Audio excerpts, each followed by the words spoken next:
Et pendant ce temps, la commune de Sada réfléchit à une politique touristique. Comment rendre attractif son territoire et donner l'exemple? Une réflexion commune est menée avec les différentes institutions, le Conseil général ainsi que les services de l'État pour la mise en place d'une stratégie de développement. On écoute le premier magistrat de la ville au micro de Bianca Caretto.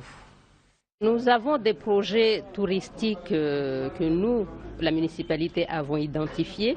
L'idée aujourd'hui, c'était d'échanger avec les professionnels du tourisme, le comité départemental du tourisme, les services de l'État, pour qu'on puisse, la Chambre, la CCI, pour qu'on puisse ensemble avoir une vision globale et mener le projet de manière concertée.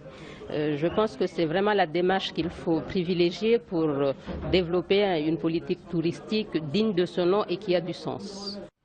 Et pour redynamiser justement le tourisme à Mayotte, des visites de terrain sont régulièrement entreprises par les agents de l'État afin de proposer aux communes un accompagnement technique. Le reportage de Bianca Caretto et Bibi Maria Malidi.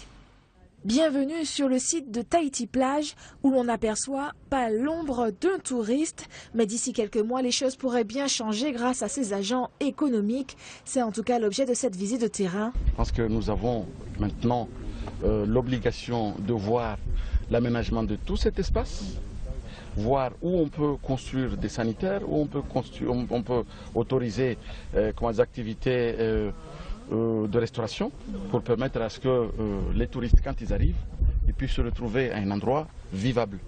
Rendre le site vivable en installant des sanitaires mais aussi des poubelles, mince affaire à côté de cette volonté de revalorisation des sites tels que le marché de l'artisanat ou encore l'écomusée de l'Ilang et de la Vanille. Il faut savoir qu'on est sur environ 2-3 000 entrées par an. On a eu un pic il y a 2004-2005, on était à 5-6 000.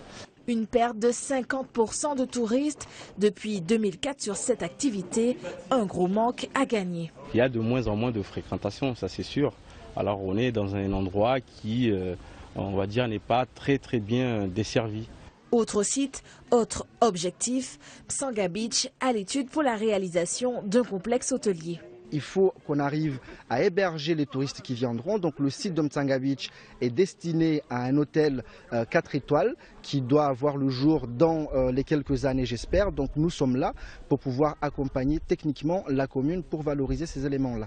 Un développement touristique qui doit se faire avec la commune, également la population. Nous avons fait aujourd'hui la visite avec la commune de Sada en deux parties. La première partie, les sensibiliser, les informer sur la réglementation, sur la méthodologie en termes de développement touristique. Et la deuxième partie, c'est que eux, la commune, avec la population, puissent nous montrer les potentiels touristiques qu'ils voudraient qu'on travaille avec eux. C'est sur table qui concrétiseront les projets. Certains iront vite, d'autres, comme Msanga Beach, verront le jour d'ici 2019. Une myriade de projets qui permettra peut-être un jour d'offrir la plus belle carte postale de Mayotte.